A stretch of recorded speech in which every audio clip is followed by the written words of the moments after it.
প্রয়োজন ফুরিয়ে গেলে এক একটা মানুষ থাকে যে প্রয়োজন যখন খুব দরকার বা প্রয়োজন তখন তারা খুব মানুষের সঙ্গে ভালো ব্যবহার করে, তার সঙ্গে ভাব জমাইয়ে করে। আর যখন তার প্রয়োজন ফুরিয়ে যায় তখন তার কোনো মূল্যই থাকে না।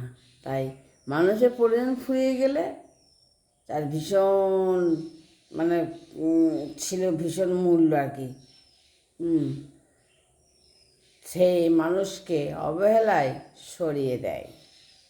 যখন দরকার থাকে না তখন মুখে মধুরতা থাকে, প্রয়োজন মিটে গেলেই সেই একই মুখে অবজ্ঞা অবহেলা দেখা দেয়। এটাই মানুষের স্বভাব।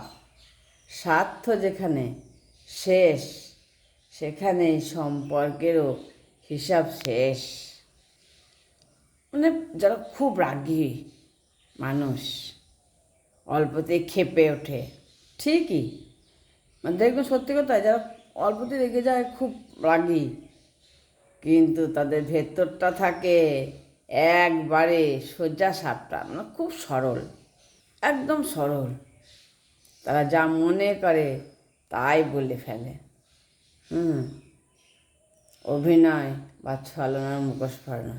ঠিকই, আমিও সেই একই তাই। পড়ে না।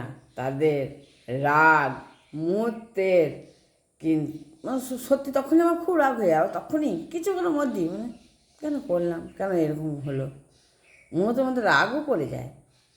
কিন্তু মনের সরলতা কিন্তু চিরস্থায়ী। সে মন সেই আমার কিন্তু সেই একদম সাদাসিধা, একদম সেই সব সময়কার জন্য, মনে কোনো ইয়ে নেই।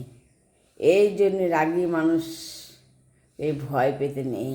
যারা খুব রাগী হয় না তাদেরকে ভয় পেতে নেই, কারণ তারা প্রতারণা করতে জানে না, ঠকাতে জানে না। তারা যা তাই প্রকাশ করে স্পষ্টভাবে। তারা যেমন তার সেইভাবেই প্রকাশ করে দেয় যে আমি এরকম।